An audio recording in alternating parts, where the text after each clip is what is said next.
Hey guys, welcome back to the video. So we just got She-Hulk episode 7. So in this video, you guys, all of my spoiler thoughts. Now, before getting into all of my thoughts on She-Hulk episode 7, let me know what you thought of it in the comments down below. And also, if you're new around here, make sure to subscribe and notifications on so you don't miss any type of new video or I go live. Both always seeing more time. Let's get right into it. This was another good episode, and I really do think that the show has a good, consistent factor when it comes to the format of these episodes. Because other than like episode 1, every single episode has been the same exact format of having a subplot and at the very end teasing the bigger picture. And honestly, I actually like that about this show, especially compared to shows like WandaVision, Falcon Winter Soldier, and Loki, where a lot of the episodes feel like they're different qualities every time. A lot of them feel very inconsistent in what they're actually giving us. But She-Hulk, every week you go into the show, you know what you're getting. You know you're going to get a different subplot to further Jennifer Walters' character, but you also know you're going to get something for the overall story, and I really enjoy that. But I will say that was one of the pitfalls of this episode and a few of the other episodes throughout this entire show, which is just the subplots not being too interesting enough for me to be invested right away. This episode, more than any in the rest of the show, I was tempted to hit the plus 10 seconds button a lot,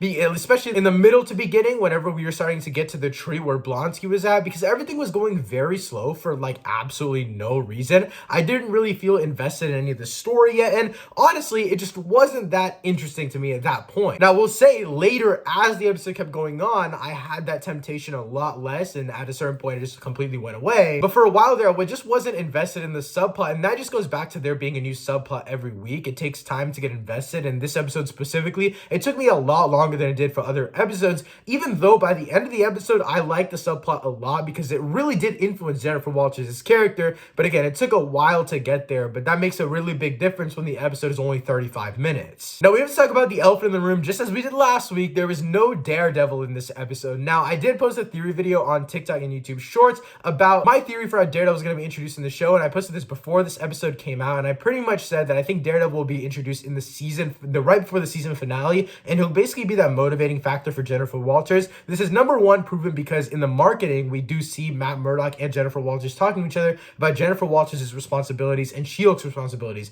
And this episode touches on that a lot, but more on the personal side. That's going to be more on the professional side when it comes to legally being able to help people. And so I think that doing that in the next episode will be a really good motivational factor going into the finale. But we also know, and the showrunner confirmed this, that the origin story in episode 1 was initially supposed to be in episode 8. So that gives episode 8 that room to have some sort of motivational factor going into the finale. And so I think Daredevil will be the perfect character for that. We also know he's only in one episode, so I think that would be a great segue to only be able to use this character for one episode. I think it'll be used perfectly. I'm gonna be honest, I kind of like Daredevil not being in this episode because, again, I like the end goal of what Jennifer Walters realized, and also we got that stuff with Josh and his bigger picture stuff, which we'll talk about in just a second because that was very interesting. But going back to the retreat really quickly, I thought that the characters were also a pretty cool part. Again, these are just random subplots. Like, these are the most random subplots they could think of. And honestly, when it comes back to it, all these characters are helping Jennifer Walters, and that's what this show is. This show is a sitcom type of show formatted that way, but also it's just a study on Jennifer Walters' character